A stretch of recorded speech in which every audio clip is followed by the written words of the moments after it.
te dire que nous t'aimons, Seigneur. Nous t'aimons, Jésus. Alléluia. Seigneur. Hosanna, Hosanna au plus haut des cieux. Hosanna, notre Dieu. Nul n'est semblable à lui. Oh, béni soit notre Dieu. L'Éternel est Dieu dans les cieux, assis sur le trône éternel. Seigneur, nous te bénissons pour ce matin. Nous venons devant toi, Seigneur, comme de l'argile.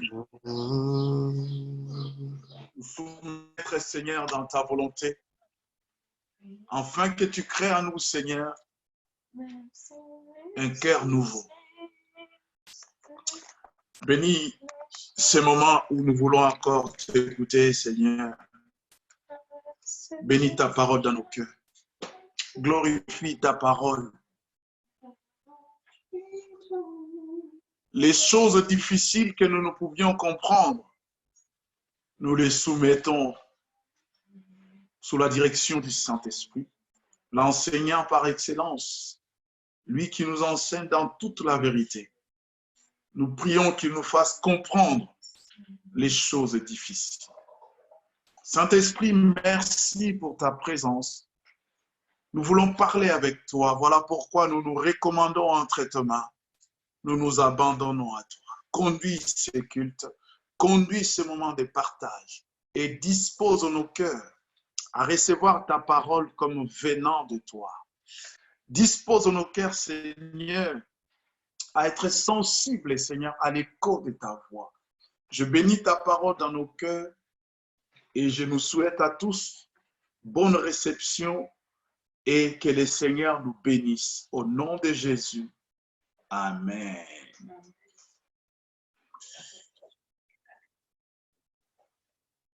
Que le Seigneur nous bénisse. Bonjour à tout le monde. Merci d'être là parmi nous. Ce matin, le Seigneur nous amène à partager de sa parole. Et j'aimerais que ce matin, par rapport à l'actualité, par rapport à tout ce qui se passe dans le monde, j'aimerais qu'ensemble nous puissions partager sur un sujet. Ce matin, par la grâce de Dieu, nous allons prendre nos Bibles. Nous allons lire des Écritures dans le livre des 2 Thessaloniciens au chapitre 2 et nous allons lire dans les livres de 1 Timothée. On commence par 2 Thessaloniciens.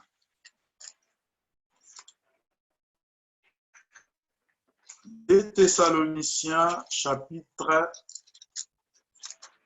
2.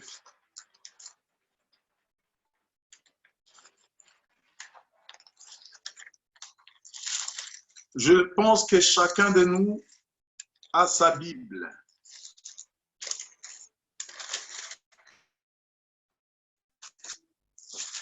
Si vous n'avez pas vos Bibles, je vous encourage et je vous demande, s'il vous plaît, d'aller chercher vos Bibles. 2 Thessaloniciens, chapitre 2 et 2 Timothée, chapitre 3. La parole de Dieu.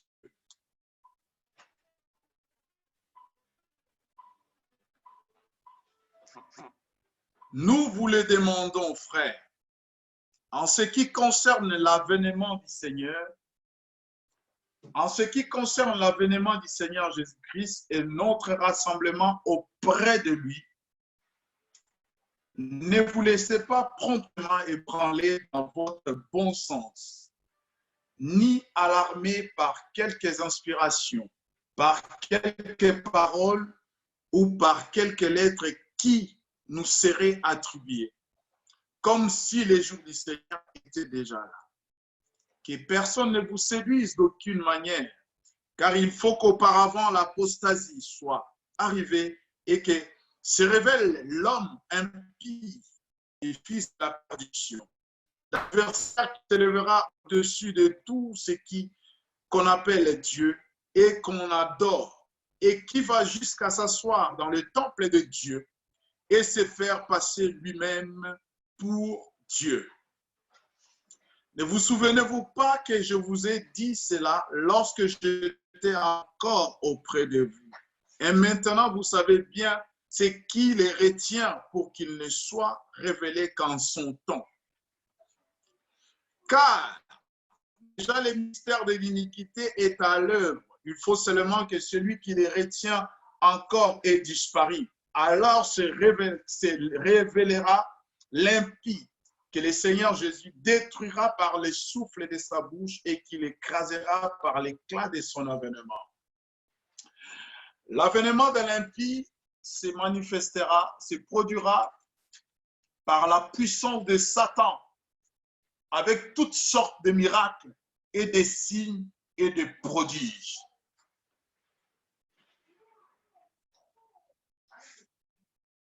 Et avec toute séduction et d'injustice pour ceux qui périssent, parce qu'ils n'ont pas reçu l'amour de la vérité pour être sauvés. Je répète le verset 10. Avec toutes les séductions de l'injustice pour ceux qui périssent, parce qu'ils n'ont pas reçu l'amour de la vérité pour être sauvés.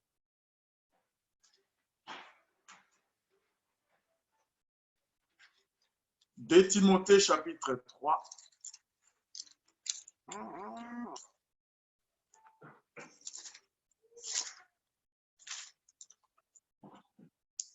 Sache que dans les derniers jours surgiront des temps difficiles,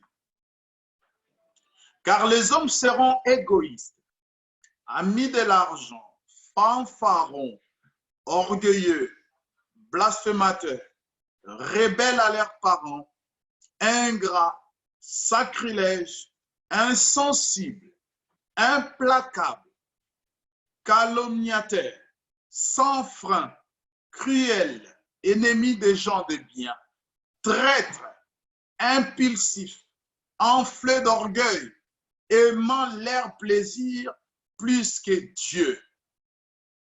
Ils garderont la forme extérieure de la piété, mais ils en régneront la puissance. Éloigne-toi de ces hommes-là.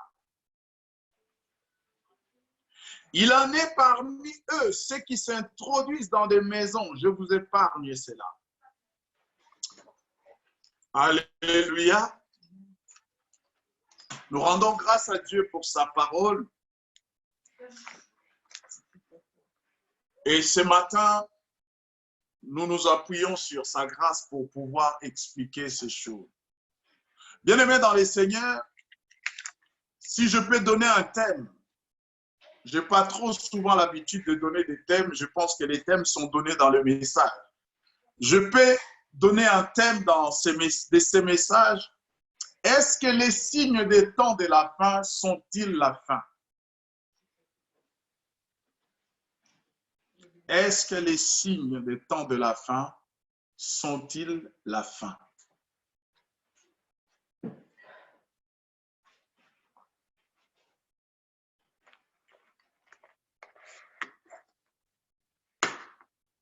Nous sommes dans 2 Thessaloniciens chapitre 2. Paul est en train de parler aux Thessaloniques par rapport à un sujet qu'il avait déjà touché, qu'il avait déjà parlé avec eux au chapitre 5 du premier épître. 1 Thessaloniciens 5. Nous sommes dans 2 Thessaloniciens et je reviens dans 1 Thessaloniciens 5. Paul dit ceci. Pour ce qui est du temps et du moment, vous n'avez pas besoin, frères, qu'on vous en écrive. Car vous savez vous-même parfaitement que le jour du Seigneur viendra comme un voleur dans la nuit. Quand les hommes diront paix et sécurité, c'est alors qu'une ruine soudaine les surprendra. Comme la douleur sur la femme enceinte, et ils n'échapperont point. Mais vous, frères, vous n'êtes pas dans les ténèbres pour que ces jours vous surprennent comme un voleur. Vous êtes tous fils de la lumière et fils du jour. Nous ne sommes pas de la nuit ni des ténèbres. Ne dormons donc pas comme les autres, mais veillons et soyons sobres. Ceux qui dorment, dorment la nuit, et ceux qui s'enivrent, s'enivrent la nuit. Mais nous qui sommes du jour, soyons sobres et revêtons la cuirasse de la foi et de l'amour, ainsi que les casques de l'espérance du salut. Car Dieu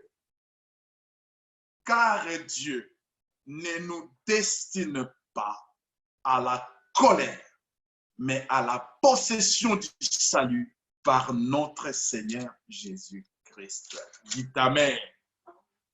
Bien-aimés, Paul a déjà parlé de ce sujet avec les Thessaloniques.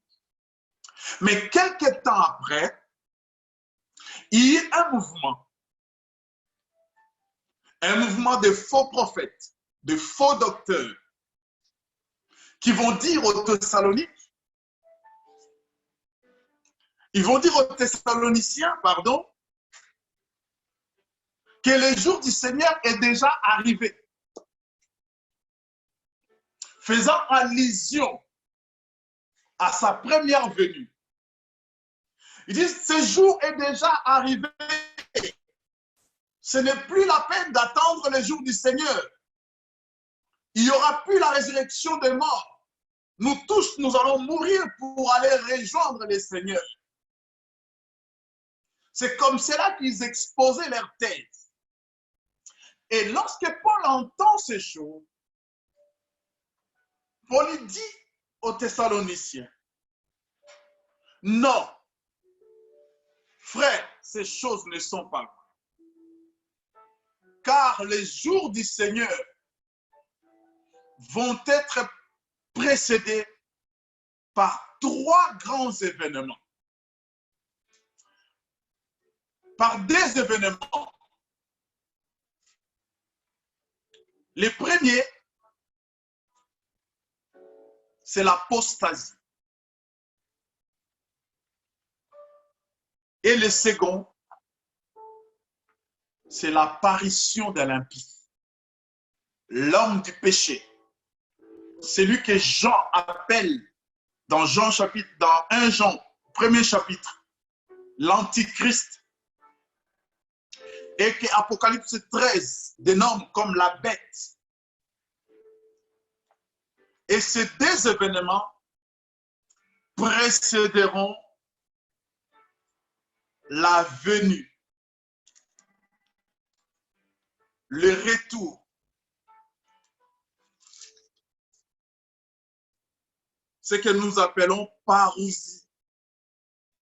La seconde venue de Jésus sera précédée par 2 événements majeurs. Le premier au niveau de l'Église et le deuxième au niveau du monde. Et au niveau de l'Église, nous allons constater une grande défection, un grand abandon de la foi, ce que nous appelons apostasie. En fait, apostasie, c'est le rejet d'une partie ou de la totalité des enseignements de Jésus-Christ et des apôtres. C'est ça l'apostasie. Et le mot apostasie est cité 2 fois dans la Bible. Et il est cité dans un sens du verbe. Plusieurs fois dans un sens du verbe qui signifie tomber,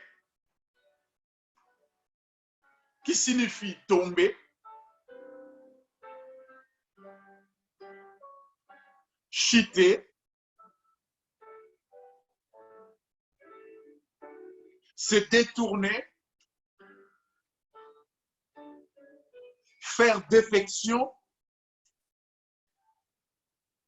se retirer.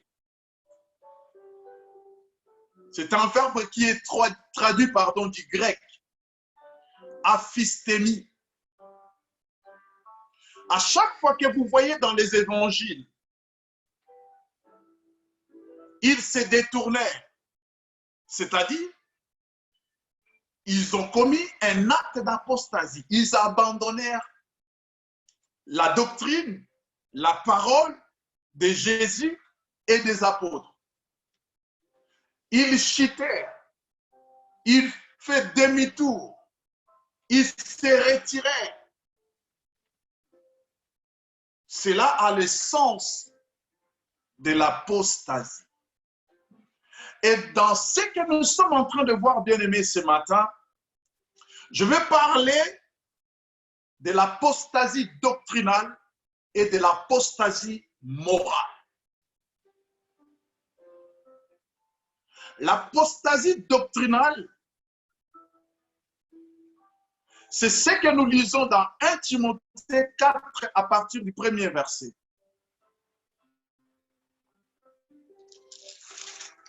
Un Timothée 4.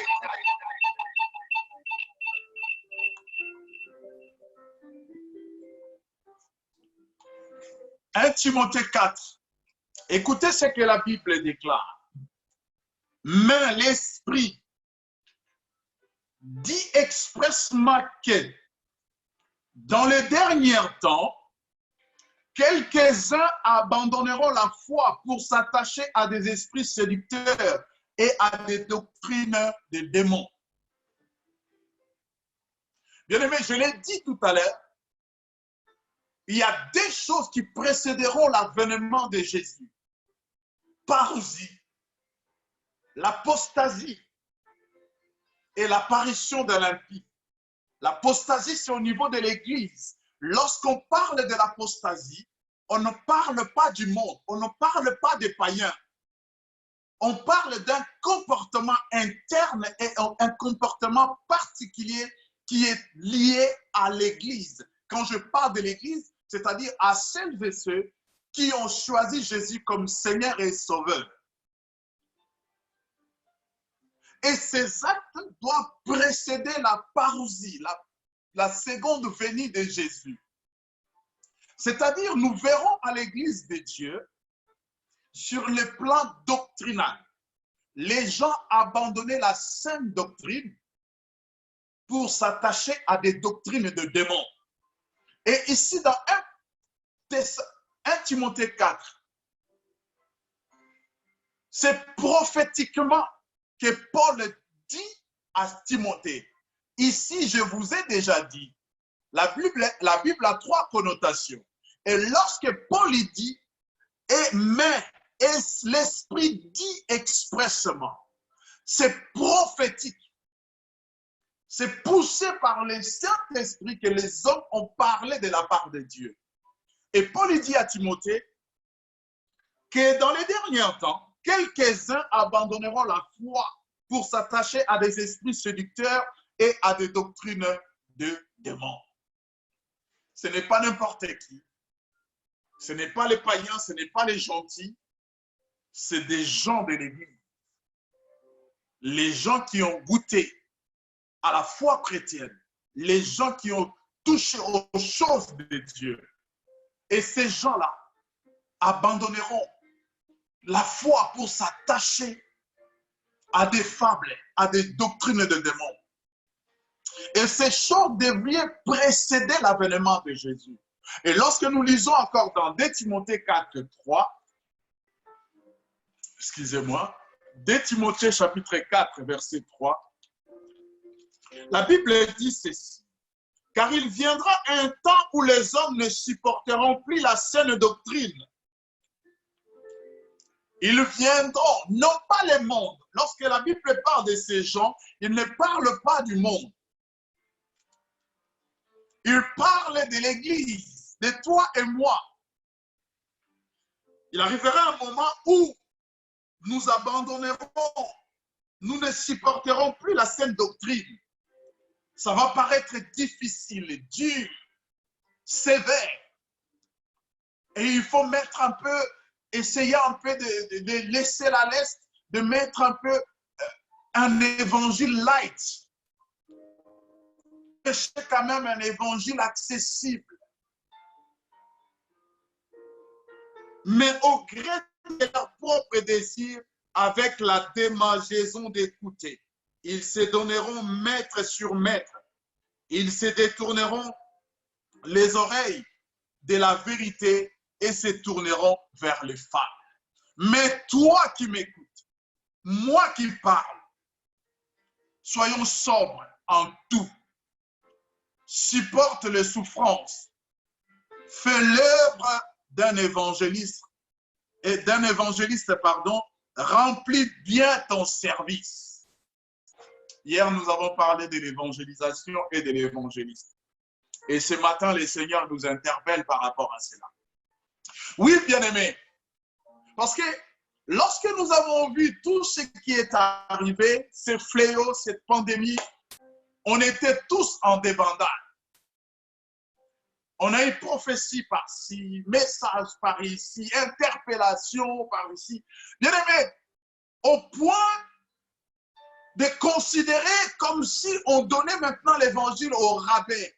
Dieu pouvait juste se servir de ces fléaux pour essayer de faire peur aux gens et de les attirer à lui. L'évangile n'est pas Halloween. L'évangile, c'est un message de paix. Que ce soit au temps de guerre, au temps de troubles, de persécutions, l'évangile est un message de paix. Et lorsque les Thessaloniciens arrivent dans 2 Thessaloniciens au chapitre 2, Paul leur dit, oh frère, pas vous quand même, je vous ai déjà parlé de ces choses. Toi qui m'écoutes, tu as déjà entendu ces choses.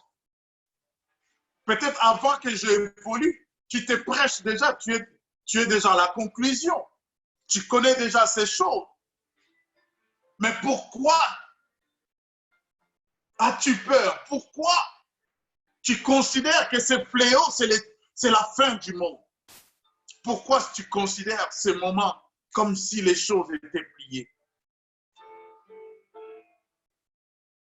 Bien aimé, il faut que nous arrivions au point, comme nous l'avons vu, ces choses sont en train de s'accomplir, mais ce ne sont que des signes. Nous avons vu dernièrement, moi je sais, je n'ai pas vérifié l'info, mais apparemment j'ai vu des photos sur les réseaux sociaux des soi-disant pasteurs qui s'embrassent comme quoi ils se sont mariés.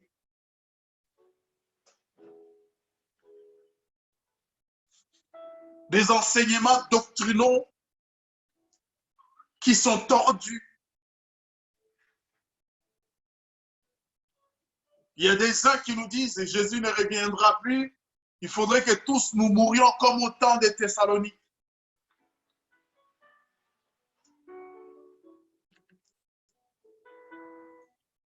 Il y a aujourd'hui des chamailleries. Les uns disent qu'il faut donner la dîme, les autres disent non, les uns disent qu'il faut faire le mariage coutumier, les autres disent non.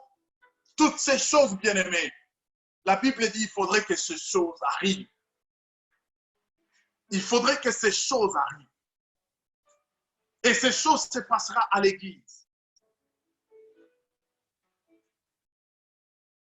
Lorsqu'on nous prêchera les saluts par les œuvres, comme nous l'avons vu hier, quand nous allons évangéliser, nous rencontrons ce genre de questions.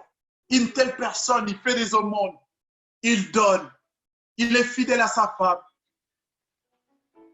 il est bien avec tout le monde. Est-ce qu'une telle personne n'entrera pas au ciel? Les saluts par les œuvres. Et aujourd'hui, les hommes achètent déjà les ciels. Il y en a qui réservent leur partie de parcelles au ciel. Parce qu'ils veulent aller habiter là. Et nous aussi, on nous vendra l'évangile. On nous vendra les ciels, ça aura. Alors que l'évangile, c'est un évangile, c'est un message de paix. L'évangile ne regarde pas les couleurs. L'évangile ne regarde pas l'état de l'âme. L'évangile ne considère pas les hommes. L'évangile, c'est un message universel. Ce n'est pas pour rien que la Bible est le livre le plus traduit au monde. Ce n'est pas pour rien que Jésus a dit, cette bonne nouvelle sera prêchée à toutes les nations. Oui, bien-aimés, ces choses doivent précéder l'avènement du Seigneur. Et nous sommes dans ce que nous appelons, là je suis en train de parler de l'apostasie doctrinale. J'ai essayé de vous expliquer, c'est lorsque les enseignements que donneront les soi-disant serviteurs de Dieu ne colleront plus avec les enseignements de la parole de Dieu. La Bible dit, ils se donneront maître sur maître, prophète sur prophète, évangéliste sur évangéliste, pasteur sur pasteur, croyant être dans la vérité. Alors, ils se sont déjà détournés. Voilà pourquoi nous, il nous est très important d'aller vérifier les Écritures, de se donner de la peine pour lire les Écritures. Bien-aimés, ne croyez pas tout ce que je vous dis. Croyez tout ce que Dieu vous dit. Allez vérifier les Écritures. Allez vérifier les Écritures. Moi, je vous dis la vérité, mais Dieu est la vérité. Et Dieu se révèle dans sa parole. Dieu se révèle dans sa parole. Toutes les fois où moi je peux me tromper, Dieu ne se trompe pas. Lorsque vous lisez Dieu dans cet esprit de comprendre, de saisir, de vivre, d'admettre la pensée de Dieu, Dieu se révèle à vous. La gangrène, les cancers qui vont tuer l'Église. Je ne parle pas du monde, de l'Église. C'est l'apostasie doctrinale. C'est l'apostasie doctrinale. Lorsqu'on cherchera à monnayer l'évangile, à mettre un peu de l'eau dans l'évangile pour atténuer sa saveur, c'est là, à ce moment-là, que l'Église sera en train de sombrer. Si vous êtes dans une telle église où la vérité de la parole n'est pas prêchée, où la compromission est de mise, faites attention, il n'est pas encore trop tard. Bien-aimés, nous devrions prêcher l'évangile tel qu'il est, avec beaucoup de sévérité, mais dans tout l'amour de Dieu. Il n'y a même pas question de sévérité. La parole de Dieu est la vérité. Lorsque nous essayons de tordre cette vérité, d'essayer un peu de compromettre cette vérité, même dans notre conscience, nous sommes interpellés. C'est ça les dangers, bien-aimés. Les dangers, ce n'est pas ces virus. Les dangers, ce n'est pas COVID-19. Les dangers, ce n'est pas les laboratoires qui fabriquent les virus. Les dangers pour l'Église, c'est l'apostasie doctrinale. C'est l'apostasie morale. C'est ça les dangers pour l'Église. Tu peux mourir avec COVID-19 et aller au ciel. Mais si tu meurs dans les péchés, tu meurs dans l'erreur, dans la désobéissance, tu iras en enfer.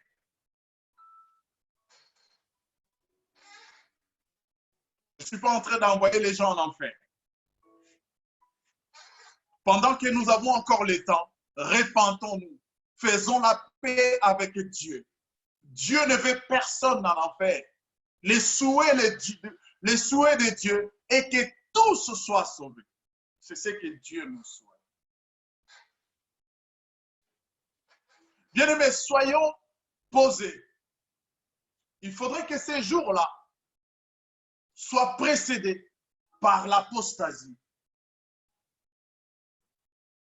Il fallait que ces jours morale et l'apostasie doctrinale. Et lorsque Paul a de Timothée chapitre 3,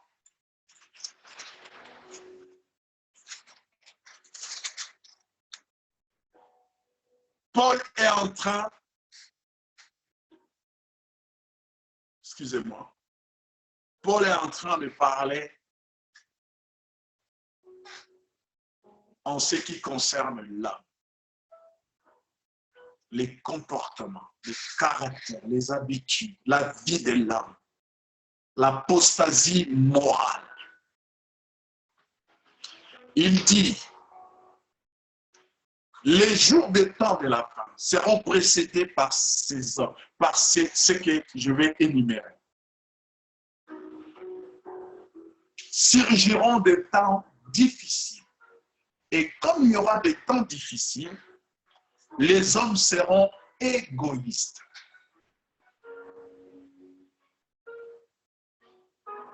Amis de l'argent, fanfarons, orgueilleux, blasphémateurs, rebelles à leurs parents, cruels, ennemis des gens de bien, traîtres, impulsifs, enflés d'orgueil, aimant le plaisir plus que Dieu.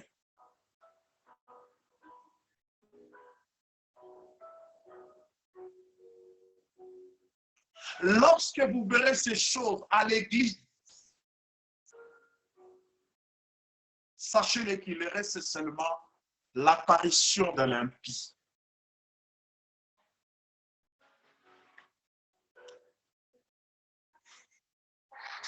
L'égoïsme aujourd'hui, bien-aimé, à l'église a atteint son paroxysme. Il a atteint son niveau le plus haut. Dans tous les échelles, dans tous les niveaux.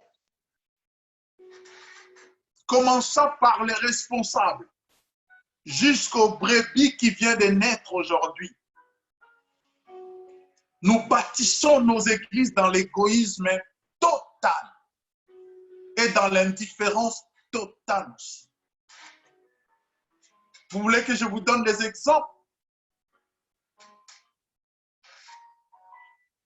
Regardez comment l'Église, regardez comment les hommes de Dieu,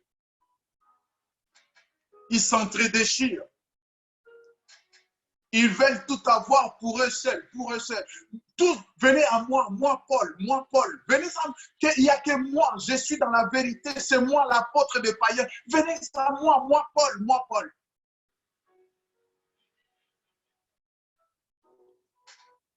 L'égoïsme, je ne parle pas sur le plan matériel, sinon vous me direz que je suis jaloux. Non, je parle sur le plan comment fonctionnent nos églises aujourd'hui. Nous voulons tout avoir pour nous. Actuellement, tout le monde est dans cette course de s'acheter des locaux. Tout le monde, moi, il faudrait que je fasse plus. L'égoïsme, c'est le fait de vouloir tout pour lui, tout pour soi. Et la Bible dit, lorsque vous verrez ces choses au niveau de l'Église, sachez qu'il reste que l'apparition de l'impie. Amis de l'argent. Bien-aimés, au début de ce confinement, vous avez entendu, vous avez vu la cacophonie qu'il y a eu au niveau de ce que les hommes de Dieu ont premièrement visé. Ce qui les a préoccupés, ce n'était pas l'état d'âme des brebis. C'était comment on va faire pour récupérer les offrandes. La Bible dit dans 1 Timothée 6, 10, l'amour de l'argent est la racine de tous les maux. Et beaucoup, comme se sont attachés, ils se retrouvent détournés de Dieu. J'interdis à personne de n'avoir de l'argent. Moi-même, j'ai besoin d'argent. Mais le Seigneur nous dit ceci. Lorsque l'argent est un serviteur, on peut l'avoir autant qu'on veut. Mais si l'argent devient un maître, c'est là où il y a danger. J'encourage les enfants de Dieu d'avoir l'argent et qu'ils fassent de l'argent leur serviteur. Mais dès que l'argent devient maître, c'est là où il y a danger. Aimant l'argent, amis de l'argent. ils le disent.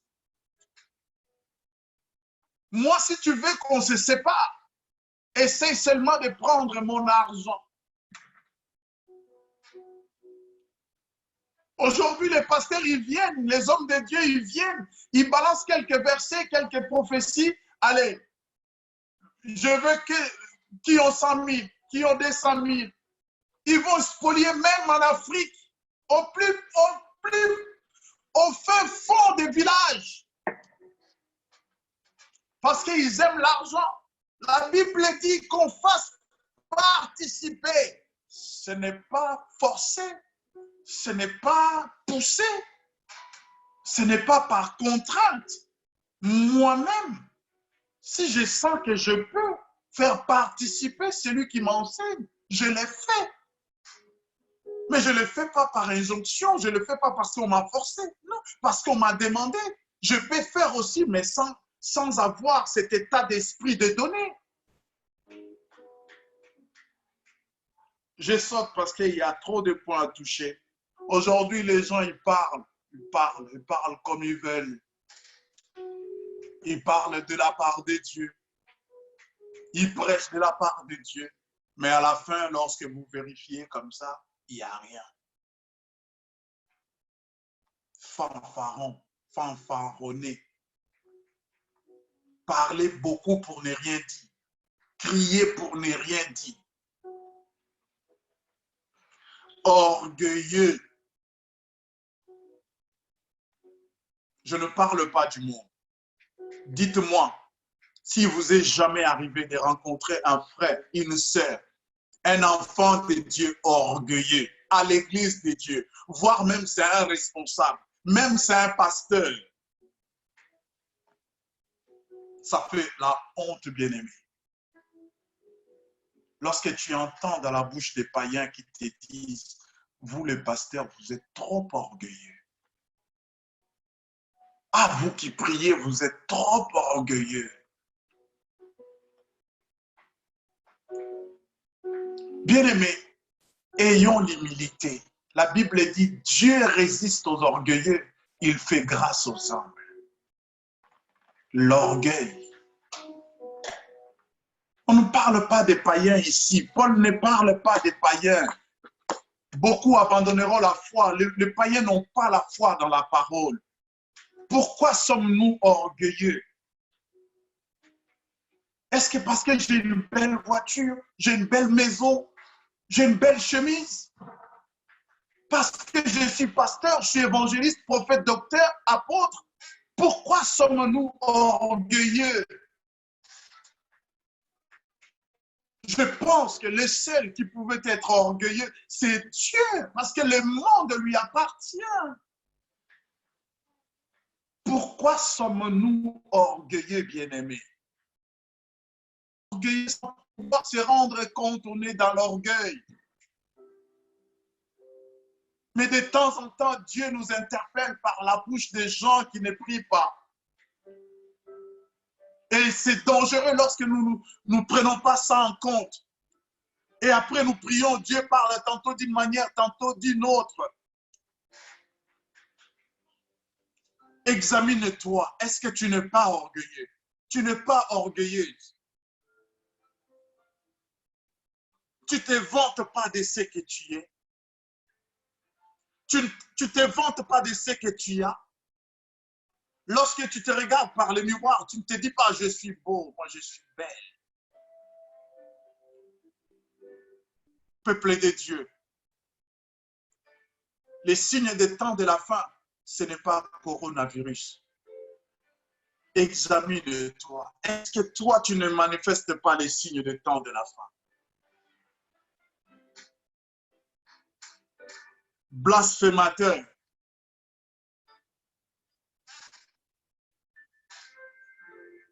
Lorsque vous allez sur Internet, sur YouTube, vous verrez les gens qui ont goûté une fois au christianisme. Vous verrez les gens des autres religions. Vous verrez les païens. Mais je parle beaucoup plus de ceux qui ont déjà goûté au christianisme parce qu'ici, nous sommes dans le christianisme. Blasphémer sur Dieu. Il y en a, non seulement ils ont goûté, mais ils sont toujours, même aujourd'hui, ils prêchent la parole, mais blasphémer sur Dieu. J'ai déjà entendu, ce que je vous dis, ce n'est pas une histoire. J'ai entendu assister au culte. Un homme de Dieu dire ceci, ce n'est plus Jésus qui guérit. Maintenant, c'est notre temps. Il n'a même pas rectifié pour dire Jésus guérit au travers de nous. Non, Jésus, son affaire, son histoire est finie. Maintenant, c'est les serviteurs, les enfants de Dieu qui guérissaient. On s'est regardé avec un frère. Il y a longtemps, ça, vers les années 80, pardon, 2000, 2001. Bien-aimé, tu peux blasphémer par ce que tu dis.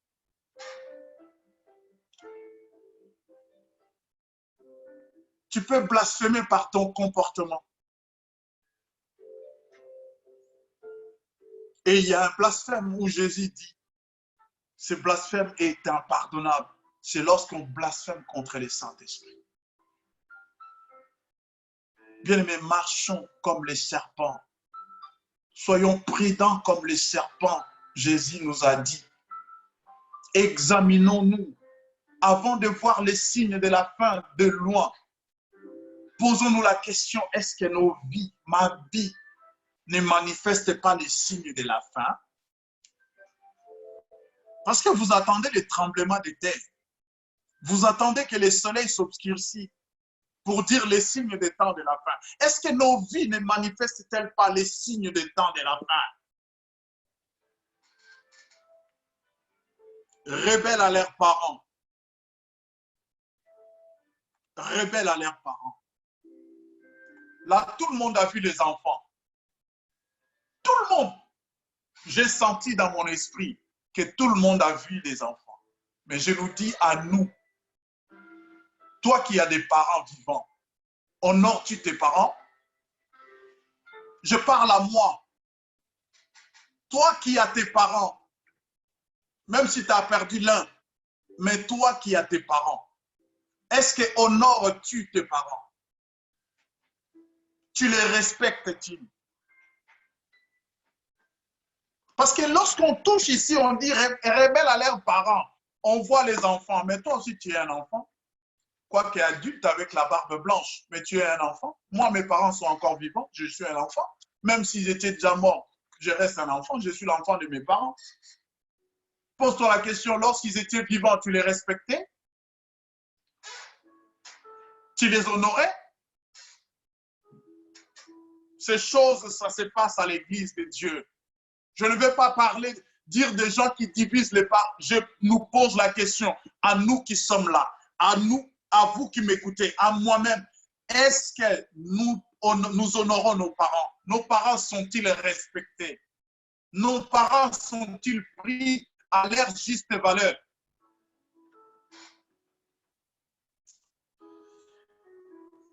Oh Seigneur, ingrat, l'ingratitude. Bien-aimé, il y a des choses. Je bénis le Seigneur pour cette partie. Je pense que nous allons rester là. L'ingratitude à l'église de Dieu. Manque de reconnaissance. Quelqu'un t'a fait du bien. Je ne parle pas dans le monde, à l'église, mais au retour, toi, tu lui rends le mal. Lorsque je suis venu dans ton église, tu m'as reçu comme un ange.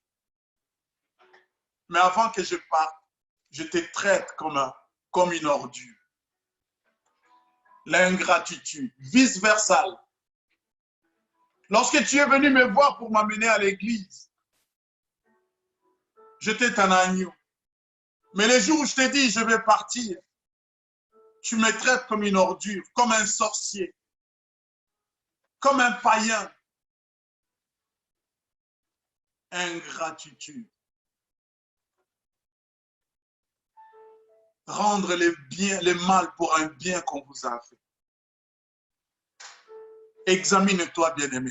Est-ce que ta vie ne produise pas les éléments du temps de la fin? Ta vie n'est pas un signe pour le temps de la fin.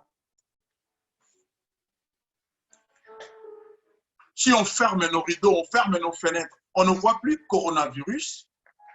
Mais même pendant ces confinements, nos vies sont tellement désagréables, enfermées, mais désagréables à la maison. Est-ce que nous ne manifestons pas le temps de la fin?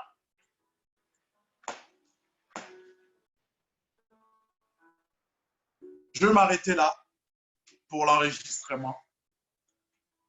Je vais faire des prédications depuis 1 heure pour du mieux. Bien-aimés, si vous n'avez pas compris ce que j'ai dit ce matin, c'est pas. Nous avons tout notre temps. Dimanche prochain, que Dieu nous fasse grâce. Nous allons continuer sur ces sujets jusqu'à voir l'avènement du Seigneur. Soyez en paix. Les jours du Seigneur ne sont pas encore proches. Nous sommes dans les signes. Le Seigneur ne reviendra pas tant que son Église n'est pas encore faite à son image. Le Seigneur ne viendra plus. Pardon, ne viendra pas maintenant. Parce que sa patience nous pousse à la repentance. Baissons nos têtes dans la prière. Seigneur, notre Père, notre Dieu, je bénis ta parole de ce matin. Nous avons parlé de ta part, Seigneur.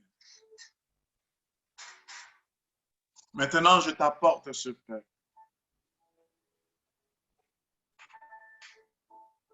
Je vais poser une question. Et celle que celui qui s'est senti visé par cette parole, interpellé par le Saint-Esprit, là où il est, qu'il lève sa main.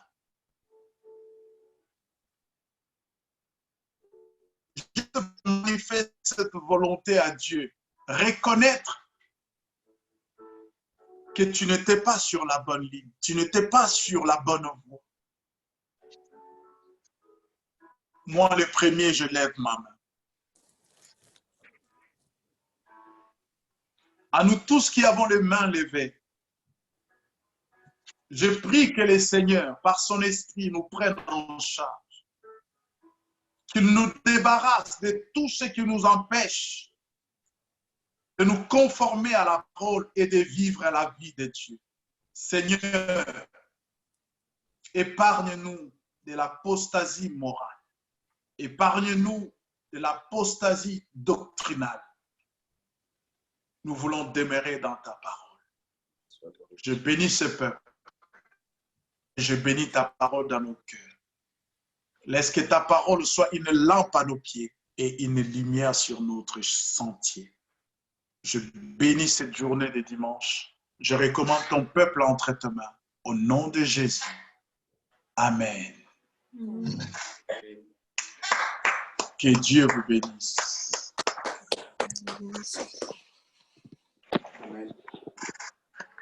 Amen. Amen. Soyez bénis, bien-aimés. Si quelqu'un a des questions, vous avez mon numéro. Appelez-moi, on va partager, on va s'exhorter. Et que Dieu nous bénisse. Continuons à nous connecter, à prier, à recevoir des enseignements. Faisons de ce temps un temps favorable pour nous. Vous avez vu, Paul il dit aux Thessaloniciens, soyez sobres et veillez. Bien-aimés, nous sommes dans une distraction tellement, des fois le Seigneur est étonné de voir que son Église l'attend. Le Seigneur est étonné de te voir que tu souhaites qu'il vienne. Tu dis même, ah, le Seigneur revient bientôt. Il s'étonne, il dit, mais ce monsieur, cette dame, est-ce qu'il est conscient? La Bible dit, soyons sobres et veillés. Je prie que vous soyez sobres, que nous soyons sobres. Demandons la sobriété à Dieu. Que le Seigneur nous aide. Bon dimanche à tous. Bon dimanche. Merci, bon dimanche. Bon dimanche. Merci, Jésus. Frère s'appelle bon dimanche. Merci, bon dimanche, pasteur. Ah, frère Jacques, bon dimanche. Voilà, au bois, frère, ça